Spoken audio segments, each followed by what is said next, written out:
Hello, how are you? Gabby with you. Welcome to another episode of the Happier Life Project, brought to you by the free award-winning mental health and wellness app, My Possible Self.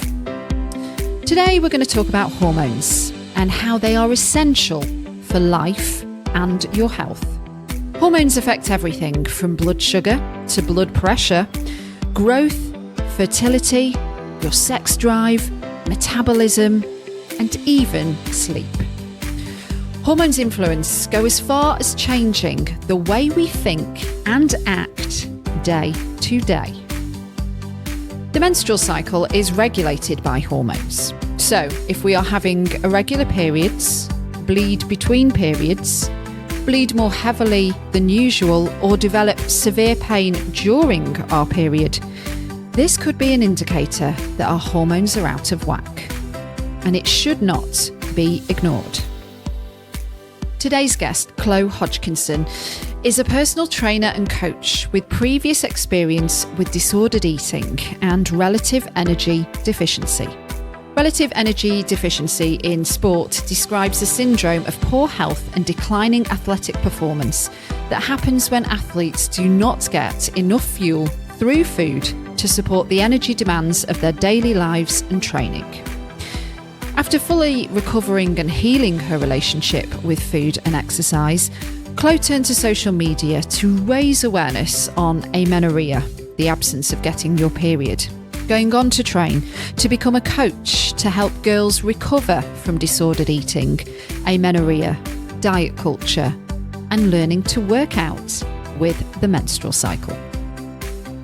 Chlo also creates content for My Possible Self's social channels and has a keen interest in self-development and holistic practices.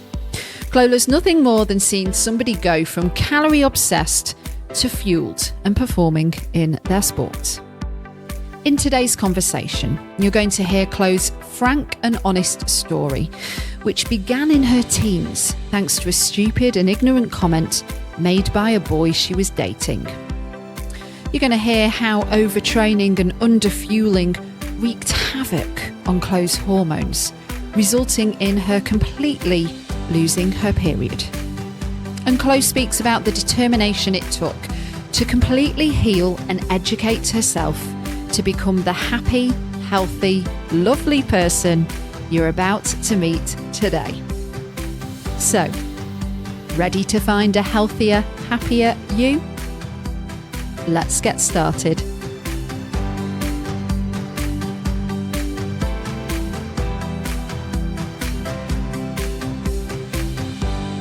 Well, it's finally happening, Chlo Hodgkinson. Welcome to the Happier Life Project. Thanks. Yeah, been a long time coming. It really actually has. You're a mental health and fitness content creator, PT, and support coach to help girls recover from disordered eating. Amenorrhea, am I pronouncing that right? Amenorrhea, yeah. Amenorrhea, which is the absence of menstrual. Absence of of menstruation, basically. Yes. So you're really missing ovulation, right? Which then leads to not having a bleed. So you coach on also like the diet culture and learning to work out with the menstrual cycle, which is going to be really interesting to learn about too. And of course, you're part of the My Possible Self team, and we work very closely together. And I'm sure many people listening to this will have seen your pretty face on our socials, doing all the content. So I'm jazzed that we've finally gotten around to recording this episode together. So I think we should kick it off with the kind of origins of your story in terms of your entry into the fitness world. Did you always enjoy exercise and fitness? Was this always a goal of yours then to like encourage other people to get fit and healthy? I wish I could say that I went into it to be fit and healthy. I really didn't. I was with a guy at the time that had started going to the gym, and he cheated on me and basically said he didn't want to be with a slob. So I should probably get to the gym. And that's exactly what I did. And I chased skinny. And I dived headfirst into the fitness industry. And then just so turns out that exercise actually makes you feel quite good. And compliments feel good too. I also feel like I was probably at a time, I was like 14, 15 at the time when I first got into the gym. So I think like it felt, I think I spent a lot of my childhood not having a label. So I wasn't like really sporty and I wasn't really intelligent. And I remember thinking to myself, I want to be known for something, as in like a hobby. Like there was always like the horse rider, then there's like the footballer, or like my friend was really into, I don't know, playing the violin. And I just felt like I didn't have anything. So then when I saw that like fitness could be my thing, Yeah. that felt really good. So I didn't just dive straight head first. I literally like bombed into it. Okay, well, I'm going to sort of go back to the guide thing, and that's awful. Yeah, I've got some points on that. So you starting to work out and feel good, we know it's all about the endorphins, right? So then how did you then transfer that into wanting to become a PT? Yeah, so God, I think I just got so consumed by everything that I then was studying fashion media and marketing at uni, quickly realized that actually everyone was really into Topshop, back when Topshop was its own store, Yep. and or they were into like Gucci, and and I was just obsessed with trainers, and I was like, I don't really fit in here. So I spoke to my lecturers, and what I worked out is actually I could do all of my projects based around activewear. Activewear when I was like 15 was having its like just started to have its moment. So there was loads of research that I could do around it. And then for my final major project in uni, I wanted to do a campaign that inspired young girls to actually be fit and healthy. And as part of that, I thought, who am I to say that? Let's go get a PT qualification so I could say that. Oh, okay. Yeah. So A bit of a different entry point then. Yeah, it was all very accidental. And then from that, realized actually I loved it. And actually, this label of fitness that I've given myself, I could live and breathe it constantly, and I can earn money from it. That's great. Absolutely. We all know as well because more and more people are talking about it, that like the health and fitness industry, it's not always so healthy as we're led to believe it is. And particularly PTs can struggle with body image and comparison. And when did things start to sort of shift in that direction for you? So I didn't know they were disordered at the time, but now looking back, I'm very aware that my disordered habits around fitness and food started way before I was even a PT. So I was really into like 6-week programs, 12-week programs, chicken all the time, protein shakes all the time. And actually what I think is actually really important is we hold personal trainers as really like as such high regards. Like they're going to be our lifesavers when it comes to getting fit and healthy. Yeah. Honestly, what you learn on a personal training course, you really don't learn anything in terms of what it takes to be a personal trainer. And I think that's why when you find a good coach or you find a good personal trainer, they haven't just done that qualification. They've probably been through a bit of a journey themselves. They've probably researched into a lot. They maybe have done extra courses and things like that, because the qualification you get as a personal trainer is nothing. So I was, and I'll put my hands up, one of those personal trainers that I then went and did like a nutrition course, which just taught me how to teach people how to track calories. So then that was like a whole new area for me. Yet people were still coming to me and expecting me to change their life while I was still in a process of like understanding my life. And you think as a personal trainer, you can qualify at 16. You don't know who you are or how to help people at 16. Yeah, this echoes when we had the mental health PT on at the start of the year. What he was basically saying is that, you can get a certificate quite easily, I suppose, but then like somebody coming to you, like you said, with that expectation of maybe being not just like to help people get fit physically, but also it's so intrinsically linked to our mental health too, right? And then, yeah, I can see why you'd be like, whoa, this feels like a little bit out of my depth kind of thing. This was at the time as well where Instagram was really taking off. So like fitness influencers became such a huge thing. So I naturally, that's where I got my information from, not only for myself, but for clients. And I would share things with clients and stuff like that. So it was at a time where like the fitness industry was just becoming really fashionable. It's interesting what you said as well about the nutrition course. You learn how to track calories, because I wouldn't necessarily agree that tracking calories is a nutritious way of living. No, exactly. And that's also what you have to be careful of, in terms of there's so many courses out there that you can do. I'm technically a qualified nutrition coach, because the name nutrition isn't protected like it is a dietitian. But Right. on that course, all it was a bunch of PTs teaching me how to teach others to track calories. Wow. Yeah. Gosh.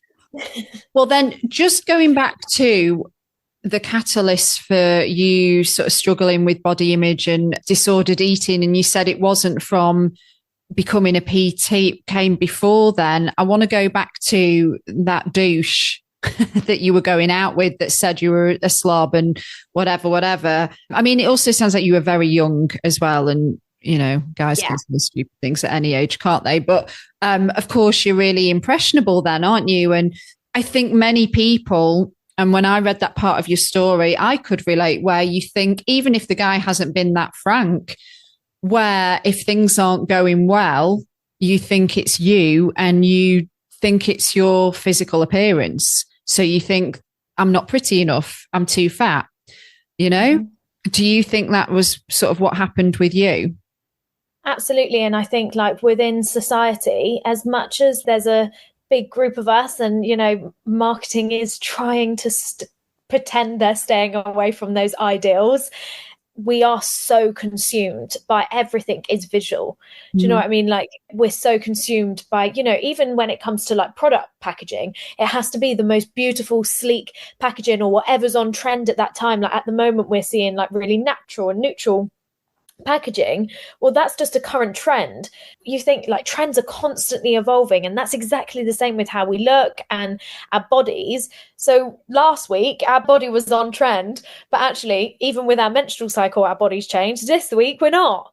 And Yeah. it just, I think it's so difficult, especially when you're younger, to understand that, like, it's not about you. And also what other people say, or even the stories you tell yourself, really the deep core is never truly about you. So if the story you're telling yourself is X, Y, and Z, now as I'm older and I've gone through this journey, I've been able to like sit and be like, actually, where is this story come from? Because it's Yeah. not mine. Yeah. And the same with, like, when he mentioned that comment to me, naturally I perceive me as a problem when I'm like 15, 16 years old. But actually, that's more a representation of them. Like, that's their insecurity when it came to the gym. They went to the gym to feel better about themselves, and they projected that on me.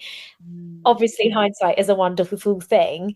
But I think that is one of the things that I've really carried through with me with my journey, is like, now I know that when someone makes a comment to me or a story I'm telling myself and I feel about myself a certain way, is to stop and check and be like, is that my story to tell, or is that someone else's? Such a good point. I think about what was coined, I think, in 1975, but don't quote me on that, the male gaze. And I still think that deep conditioning, even though things are slowly starting to change. And this is particularly applicable to straight females, that we've kind of grown up thinking that, like, and again, it's like you said about society and the media, these pictures that we see, it's always the thin, pretty girl that gets the gorgeous guy. And, you know, we need to dress up for a man, and we're not beautiful unless we look like these Chanel adverts or Kardashians on Instagram. And that pressure is still there. Like, I certainly feel it. Yeah, 100%. Like I say, it's everywhere. So it's natural to feel those pressures. And I think it's only since I've got older that I've realized that actually it's not really about how you look. It's actually about how authentic you are, because people can see right through it. I totally wasn't authentic. I was running on no energy, and I was filling my days up with just exercise and movement to maintain this label that I thought people looked at me and thought, look at her, driven, successful, motivated, got the body that she wants. When actually inside, I really wasn't. It was only when I recovered and like became, I guess, stepped into, like, sounds a bit cringe, but like who I really was and became my authentic self, that actually my true friends came out. I met my now fiance, which is weird to say. But you know, when like you can spend so much time trying to be the person you think you're meant to be. Yeah. And in that time, you're pushing away all the things and the people that are meant to be in your life because you're not being authentic. It's only when you strip all of that away that actually all of these amazing things can come to you, but you've just got to be you to allow them in. God, that's so profound. I just want to go back to how you did feel at the time where, you know, when you had, I'm air quoting this, the perfect body. Like, did you ever feel like you had it? Or did you think, oh, I could do with a bit more muscle? Oh, if I could just drop a few more. Because I just wonder when you're in that headspace if actually you ever achieve what you think. Or did you get to that point, but then you were like, right, I have to sustain this? No, I never, ever got to it. And this goes to show exactly how little I was taught on the courses that I did. Was I was so wrapped up in society of eat less, move more, that's exactly what I was striving for. And I was so scared to lift weights. So this was, again, like 15 years ago. So women were scared they'd bulk up, weren't they? Whereas now strength training is encouraged. It's everything. Yeah. So I was literally doing like fasted cardio, loads of HIIT and things like that to try to get this sculpted body. But actually you need muscle to get sculpted body. But there was no way I was going to eat the carbohydrates and eat enough food to be able to sculpt the muscle. And there was no way I was going to lift weights. So I was always chasing a goal that was never a goal. I was always chasing what am I even chasing at that point? Because it's completely wrong. So what happened to you then physically, and how long did it take to emerge in terms of things like losing your period when you were doing this? And what is overtraining? I mean, I'm sure it's different to each, but like how often were you training? If you could give us some more kind of insight, just because there might be people, you know, veering on the scale here that they might be teetering. Yeah. And I think for a few years, your body can get away with it. I also turned 18 around that time. So I went out, started drinking and, you know, eating after a night out. So that probably balanced it out. And then I ended up finally splitting up with the guy, and I decided to come off the pill, and then my period didn't return. So I split up with him. Then, as I think as a way of like coping with that and keeping me on track, I dived even more headfirst into my training routine. Again, I don't think I'd ever dealt with the reasons for why I started that fitness journey to keep him happy. Suddenly I was single. And again, like you say about the male gaze, suddenly it's like, oh my God, well now I've really got to keep myself in tip top shape. Otherwise no one's going to fancy me. Dive straight into my work, dive straight into even more so into the fitness industry, and my period didn't return. And then I just started like looking up, like, why don't I have my period after the pill? And came across Renee McGregor and Natasha Ocean. She's on YouTube. And they had both spoken about losing their period through overtraining or undereating. Now, I wasn't necessarily overtraining, and I think this is really key, is that you can still lose your period and only go to the gym, in quotation marks, say 3 times a week. The problem that you've got is under recovery for the amount that you do. There are many people out there that overtrain, and there was probably a time that I was overtraining. I was doing sort of morning and evening sessions, so cardio in the morning, HIIT in the evening, which was probably way too much for my body, and loads of steps as well. But really where it comes down to is low energy availability, and that's from that sort of like under recovery sort of stage. So if you think of a set of scales, and what I'm doing is when every time you move your body, you're expending energy. If you don't then replenish that or spend some time resting of that, that can cause low energy availability. And when you spend a sustained amount of time in low energy availability, your body tries to give you signs. So you'll find that, you know, you're tired a little bit more, mood dips, maybe you can't be bothered to see friends, you start distancing yourself from relationships because it takes energy to maintain relationships. Brain fog, right? Yeah, brain fog, digestion slows down, so you might find you're bloated, which then can lead you to researching into all of these dietary intolerances, and then suddenly you're cutting out gluten, and then suddenly you're cutting out dairy, so your diet gets more restrictive. your sleep, you can find that you're waking up in the night fair few times, waking up in the night and going to the toilet, needing to wee all the time. These are all signs that your body is in low energy availability, and then eventually it will stop your menstrual cycle. That's basically your body saying, hey, we don't have enough energy for you to do the thing that a human body is made to do. So I'm not saying that everyone is meant to have children or anything, but as a human body, we have a cycle every single month, and that's literally screaming at you saying you don't have enough energy in your system to be able to do the thing we're meant to do. And that's what happened to me. Wow. So before you found Renee, I want to sort of go back a little bit, and I actually got this, the next part of your story. It's an excerpt from an interview you did with The Guardian, which I'll just read. I came off the contraceptive pill, which you talked about, and my period stopped. Months passed, and despite the doctor saying it was normal for why can I not say that word? Menstruation not to return immediately, I could not shake the feeling that something more was going on. I told the doctor that I think I undereat and have a weird thought process with food. However, the doctor said that because your body mass index, BMI, was not low, you were not taken seriously. You said, I thought I had a problem, but the whole family thought I was the healthy and fit one.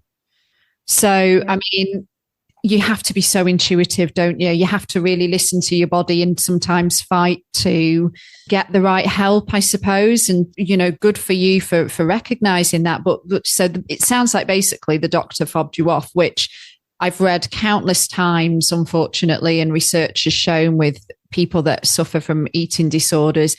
Oh, you're not quite underweight enough, therefore we're not going to take this further. And it's almost like challenge accepted. Do you know what I mean? If your mind is going in that direction. Yeah, I got goosebumps when you read that out, because it just took me back to that moment that actually I'd forgotten about, really, until you mentioned that. That was such a whole journey for me, where it's really difficult, right? Because I wouldn't say I had an eating disorder, but I was very uneducated, which then led to disordered habits. And you think that is so common. Education, in terms of is such a privilege when it comes to health and fitness, and I didn't have it at the time, which led to disordered habits. So but I was still aware. I was thinking, why can that person eat a croissant with their friends and not gain loads of fat, but I can't bring myself to eat rice with that salad that I'm having? And I I remember sitting on the edge of my bed once and thinking, is this my life? Is this what it takes to be this fit and healthy? Because I didn't understand why I wasn't allowed to eat the chocolate and things like that. And I judged people for eating chocolate, and it was so busy in my brain. And I remember saying to the doctor, I think, I don't really know, but I am quite restrictive with my food. Is that normal? And they were just like, yeah, that can be normal if you're into the gym, and if you exercise quite a bit, then it's normal to lose your period. And if you're worried about it, maybe just eat some more.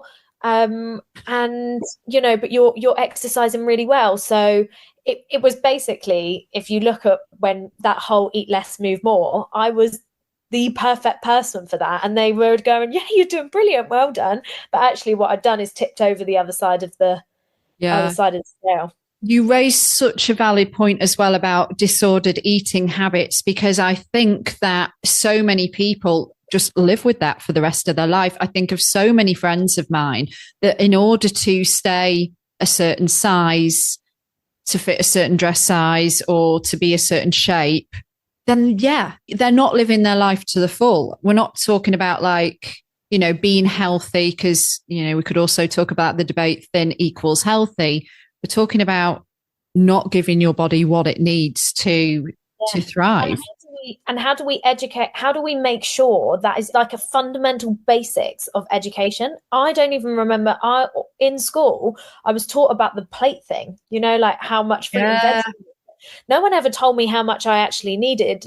We still are seeing 1,400 calories, diets, 1,600 calorie diets.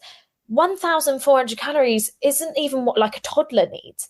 Yet we're not taught any of this. And it's just why aren't we taught any of this? Because this is how those traits end up, you follow everything. And Dr. Nikki Cray, an endocrinologist, she did a talk with Rena McGregor, and they both spoke about how the traits of someone with like disordered eating are very similar to those traits of like an athlete. So if you're really driven and you're like a type A personality and you're like go, go, go, go, go, if you're sort of not given quite the right tools to be able to use that, you can really fall into disordered habits, because those is like the discipline and the motivation and things like that are all that of a high achieving athlete. But the difference is the high achieving athlete has the support and the tools and the education to be able to help themselves and to be able to thrive, whereas the everyday person hasn't got that education to know what should be in their bodies. So they're told eat less, move more, and boom, off they go. Yeah, so true. I think as well about like a lot of people listening to this will suffer from anxiety. We know this from doing polls and from, you know, who has downloaded the app, and the majority of people I think that listen to this podcast are listening directly on the app. For me, with my anxiety, and I don't know if it's like a way of trying to regain control, but like, I just feel like I've got to get this out. So I do tend to over exercise sometimes. And it might just be the fact that I go for a walk, but it's like, I'll walk for 3.5, 4 hours. Do you know, my mum used to say it was like me walking off my demons. You know, when I was a bit younger, it was a lot of running, and I still do it now, but I feel like I need to get that kind of anxiety and that nervous energy out of my body. Also affects my eating habits too. Like some people will reach more for food, whereas I'm the opposite. I like completely lose my appetite. And I'm wondering what your thoughts are on this as well, Chlo. 100%. Yeah. So I think there is, Rini taught me this actually, that when you undereat, your body is naturally heightened to increase anxiety within the body. So you're aware and then you're looking out for food. So anxiety can be a real huge symptom of underfueling or low energy availability. But also, like you say, is for some people, and me included, increased anxiety, feel anxious. What can I control? I can control how my body looks potentially. Yep. Exercising will distract me, and I can control how much food goes into my body. So I'll reduce that. But then for some, it might be, you know, comfort food or binge watching on the TV and not moving their body, even though that might benefit them. And I think it's honestly like the biggest thing that it lives in my head rent free, because I'm still struggling with the answer of like, I would never, ever say to someone, as in like, there's such a fine balance, isn't there, between like, is this person just really dedicated and loves their sport and loves moving their body and loves eating healthy? Or does that person have some disordered thoughts and disordered rules around food? And the answer is it's so different for everyone. But I think if you can learn about your body and like intuitively, and marry that alongside this educational process of how much the human body needs, how much women need with a menstrual cycle, how much the menstrual cycle needs supporting, that's when we can find the sweet spot. And I guess we're seeing a lot of like personalized nutrition now, aren't we? And I am guessing that we're going to start to see a lot more like personalized wellness and fitness, that, okay, you might need to eat a certain way, personalized nutrition, but actually you should also move in a certain way because your body needs slightly different to the next person. It's so hard. And I think what's caused this big bomb is everyone's just trying to simplify it. And actually, the human body is pretty complex. Yeah, absolutely. And it's like, who do you then trust as well to be that person that puts you on that path, which is so imperative to your health and your wellness? You talked about Rini. So she is, I mean, she's been on the pod a couple of times, thanks to you. She's a leading sports and eating disorder specialist dietitian, over 20 years experience working in clinical and performance nutrition. So how did she put you, Chlo, on the path to recovery? Because I can imagine that wouldn't have been easy, because that is that inner critic and that control, isn't it? That you have to sort of surrender and be comfortable with the uncomfortable. And it must be so hard. Yeah, it took me over a year to get in contact with her. So I spent a year trying to consume and trying to find the answer that aligned with my lifestyle that I was living. Oh no, you're fine. you keep going. Went to the doctors, got diagnosed with PCOS, then undiagnosed with PCOS. I was trying everything to try to not admit that my food and my exercise probably had to change. Then eventually I didn't have a period for over a year at this point, and I thought, okay, I really need to do something about this. So got in contact with Rini, and it was the initial consultation was we sort of explored why, but I think mentally, because I'd spent a year trying, so I'd read the whole I need to eat a little bit more, do a little bit less, and I'd just like flirted with it, if you like. I'd say like half recovery, that by the time I got to see Rini and again put my hands up, I'm very aware I was in a privileged position to be able to go private. A lot of people can't afford that help. That I was then like, okay, Chlo, you've got to do this. But still, I'd say, it was lockdown as well. So I was living on my own in my own flat, and that door shutting and locking was probably the best thing for me, because I was able to work through the whole, what if I'm gaining weight, but people see me in the gym?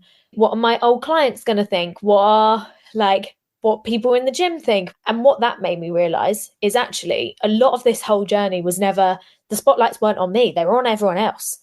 And the lockdown enabled me to turn the lights back round onto me and then really dig deep into recovery. But that was a whole journey of like unlearning everything I'd been taught. Yeah. Eating full fat dairy, eating carbohydrates. That was like the biggest thing for me. Doing less. Sometimes less is more. And I'm like, my head was just like, how do we do this? Yeah. But then and I say to everyone that I sort of work with, is that you have to go through about a good few months of this really uncomfortable stage. Your body has been so suppressed, you can't then just switch it back on again. It's going to have to trust you and build up, and all of these things that, like hormones and digestion things that start flowing again, will take a while for your body to get comfortable. But trust me, because if you can get through that really, really hard, I'd say recovery is harder than way before when you're having all of these disordered thoughts and you're deep into the fitness industry or deep in your fitness routine, you're convinced that you're feeling good because it's a tick list, because you're doing everything society and the diet culture tells you to do. But going through recovery is you're doing the complete opposite. And if you can stick that bit out, I always say to people, I wish you could just feel how I feel now, because then you'll know why you need to continue. Yeah. Can you remember the day that you got your period back? Yeah, it literally was. I was bloated quite a bit all that day. And then I remember going to the toilet and wiped, and there was blood, and I just burst into tears. And I honestly don't think I've had a day yet that felt so euphoric. It was like all of that hard work. So from working with Rini to getting my period back, it was about like 3 and a bit months. So, and then obviously it shows how, when you give your body what it needs as well, how great it can bounce back that quickly as well. Because I had spent the past year in that half recovery. So like I was I didn't go straight from like disordered eating 2-3 months later, if that makes sense. I'd tried. But from working with Rini, where I went sort of all in, if you like, that moment was just, it was silly, really. I just burst into tears, phoned everyone I could. Dad, I've come on my period. Oh, that's amazing. So then, because you clearly are a gal that loves to work out, and you want to keep doing that. I don't know how much you do it in terms of being, because I know you're busy with other stuff, training with other people, with clients, but in terms of the importance of hormones when it comes to training, and for you to and I guess Rini's really helped with this as well, like to keep you on track where you don't again fall into old behaviors and patterns, because that has got to be so easy to do too, right? Especially when the endorphins start going, or you have, like we talked about, like triggers and anxiety. You have a bad day and you feel out of control, and what can you control? Your appearance. So I guess I'm asking you 2 things here: the importance of hormones and training, and then also like keeping yourself on an even keel so that you can do all the sport that you love, but also make sure that your body is getting the nutrients that it needs. Yeah, I think again, I guess I'd have to bring it back to education, but also self-awareness, and these two have to marry each other. So I never thought I would ever be able to do hardcore training again. And then suddenly I was doing CrossFit 5 times a week and my body was having a That's period with it. hardcore. Yeah. But this is, What's the answer there? Because if you were training so intensely and still having a period, then that would indicate that you are a healthy girl, you know? yes. And that is because I'd spent, and this is why I always say to people, if you are going through disordered eating habits or you're trying to, if you are on really low calories, to slowly like increase those and get your metabolism and get your body functioning first and foremost, and then slowly start adding it in and slowly start increasing it. And now I cannot get over how much my body can do. The amount that I eat and the amount that I can do is crazy. I still find it meant I'm still waiting to wake up 20 stone because of how much not only does my body require to eat, but how much I can sort of like get away with eating, like, takeaways and things like that doesn't really affect my body anymore. Because I've built the metabolism and I've healed the food thoughts that actually, do you know what? I do eat well and I do fuel my body so much better that actually, yeah, I will always say yeah to a takeaway if I want one. Whereas that sort of me 15 years ago, that girl sat on the bed thinking, is this my life anymore? Like the answer is no, it's not. But you have to go through that stage of unlearning everything, relearning the right stuff, and then also honoring where your body's at. So in terms of hormones, there are times in the month that I know I can really push it. And then there are times in the month that I know I need to dial back. And there's loads coming out at the moment, and people will tell you this is how you harness your cycle with your period. So there's some suggestions that you would, after your period up until ovulation is the time that you can really go for it. Then you ovulate, and then on the lead up to the period, you would maybe dial back. There's no real science that has come out to suggest that just yet. Hopefully there is, but I think this is where it goes to show individualized fitness and individualized wellness is so important, because my friend May actually feels horrendous around ovulation. So it's good for her to take a couple more rest days at that point. I am my strongest on day one of my period, but another friend might not feel strong until way after their period. So it's just understanding that as females that menstruate, we will naturally go in this ebb and flow, and to not fight it. I think like when I was deep in my fitness and my disordered eating, I was chasing this like constant consistency and constant growth, constant. If I'm not making improvements every single day, I'm a failure. And really that's all based on men.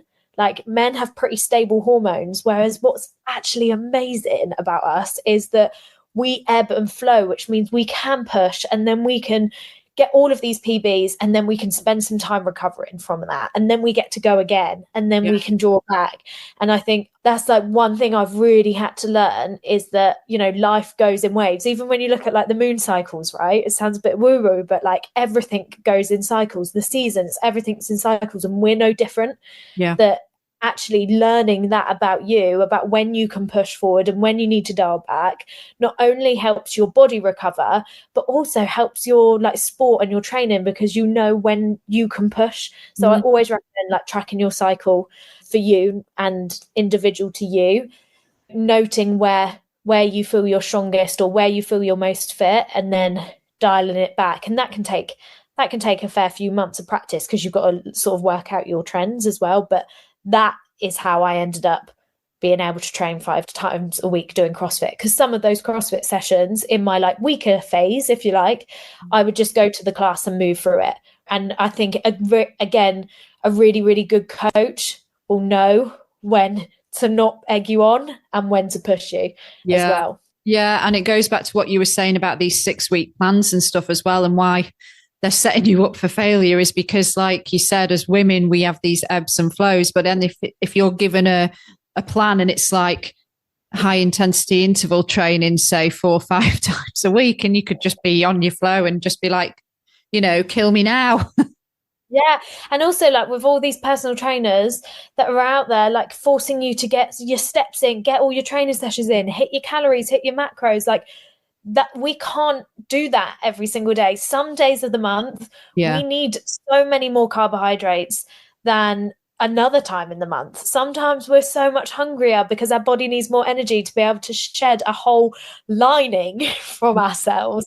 Yet these personal trainers are still out there telling us we're failures if we don't reach weight each week. Well, now we're seeing sort of a whole new area of other personal trainers coming out and pretending they know about the menstrual cycle and still don't know anything about it. Mm. And yeah, I think this is where just like knowing you and your body, and then also potentially having a really good coach that maybe doesn't know about the menstrual cycle or know about you as much, because only you can really understand that about you, but is open to getting to know you. I'm Mm. really lucky with my coach, is like I can say to them, well, they know my journey for a start, but also like I could go up to them and just be like, I'm on my period, leave me alone today. Yeah. Yeah, it's listening to your body and giving it what it needs. And that is ultimately going to make you healthier and stronger. So, in terms of anybody who's listening to this that is thinking, oh, this is making me suspect my hormones could be out of whack, what are some of the signs that our hormones could be imbalanced? Um, Anxiety can be one. If you know that you have a quite a restricted diet, that's not necessarily a symptom, but if you know you restrict quite a bit, so carbohydrate restriction and fat restriction, that can lead to hormonal problems. If you have irregular cycles, if you're on the pill, that's obviously a little bit, or some form of contraception, that's a little bit more difficult to tell, but you can see things in like acne or digestion problems, low energy, low mood, reliant on caffeine. I was drinking like 6 cups of coffee a day, or wanting lots of Diet Coke, that sort of thing, because I wasn't going to go eat the actual chocolate. And like poor sleep, feeling cold all the time. These are all signs that potentially it's a little bit out of whack. If you aren't on contraception, then things like irregular menstrual cycles. So if you have quite a long cycle, you have a short cycle, that's a sign of a hormone imbalance. Obviously, missing periods as well, but low energy is probably a big one. And then the best way that you can get that checked out is by getting blood work done. Your doctor will get blood work done for you. I would just always request a copy, because the GPs will look at that as like a general approach. So my blood tests all came back in a normal range, but it was only when I passed them to Rini that she was able to look at them properly and go, no, they're actually really on the low side. So yeah, getting blood work done is probably the best way to go about it. And then also, if they are extreme, your doctor will be able to tell you low estrogen, low testosterone in guys, low LSH, those sorts of things are the sort of things that are giving a highlight to low energy availability. And then you can go from there. And can we, if we're going to the doctor, can we kind of insist that we get that done? Because I do feel like, and maybe I'm just a little bit biased because I've had some negative experiences, but certainly at my local GPs, the amount of fobbing off that happens when I'm trying to get seen is like ridiculous. And I understand it's because they're overstretched or whatever, but can you insist on this? Yeah, so I don't know for everyone, but the only way I've been able to, like, I've been seen is I've said, I'm going private. I need to be able to take blood tests to be able to go private. So I've said, like, I'm seeing a dietitian, or I'm seeing a nutritionist, or I'm seeing an endocrinologist privately, but I need blood works to take with them. And I don't know whether I've just then been very lucky that they've then done it for me, or whether they've gone, cool, nice one.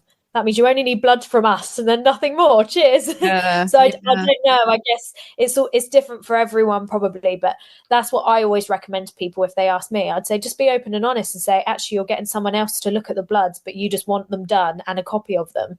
Yeah, yeah. Good advice. Chlo, I'm conscious of time and I can't let you go until we do the Happier Life Project's last 5 and 5, because this is how we close every episode. So these are the same 5 questions that we ask every guest. Are you ready?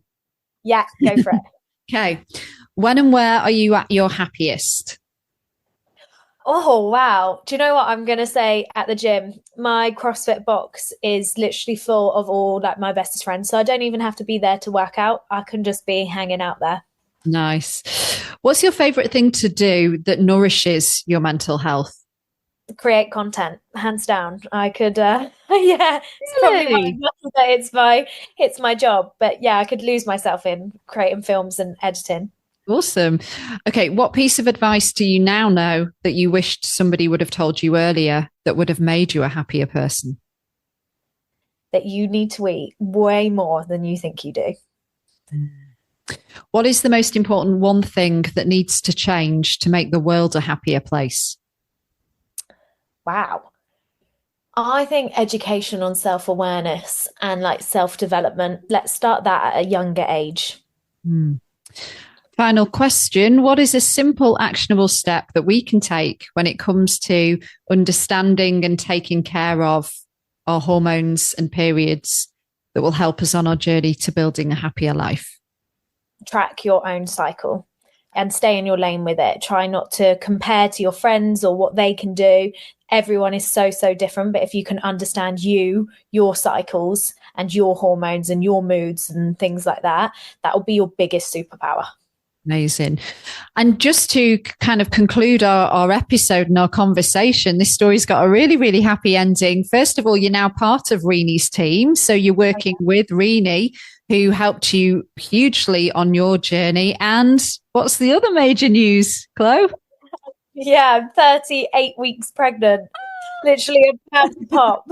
But I think that's what goes to show, right? Of like being able to train 5 times a week at CrossFit is brilliant. But like for me, getting pregnant, and it was, I mean, we weren't being careful, but it was still a surprise. That was to me the biggest nod from my body of just being like, yeah, cool, we're there. You've done it. Well done, Chlo. Yeah, absolutely. Well done, Chlo. Thank you so much. So for people to check out your content or maybe even to work with you, perhaps not for the next few months at least, because you're about to pop. But let's point people to your Instagram. Chlo, spelled CHLO, Hodgkinson, HODGKINSON. And of course, for more of your content, then you've got to check out at My Possible Self on Instagram as well.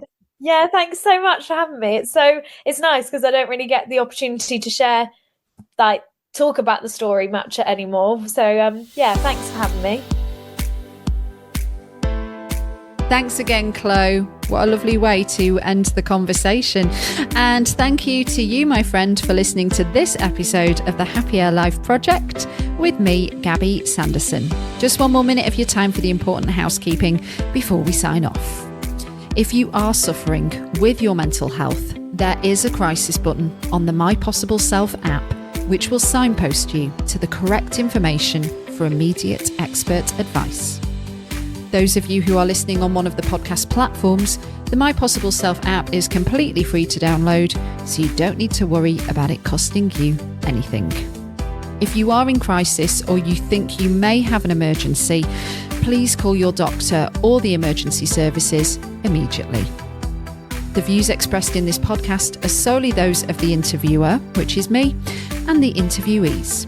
The content of this podcast is for informational and educational purposes only and should not be considered as a substitute for professional or medical advice. The Priory Healthcare are not involved in the production or content of this podcast. If you found this episode helpful, please do subscribe if you haven't already, and leave a review if you haven't done that either and you have the time. And to find and follow us on social media, we are at My Possible Self, and I've been at Radio Gabby. Just one more quick heads up. After next week's episode of the Happier Life Project, we will be taking a short break over the Easter holidays.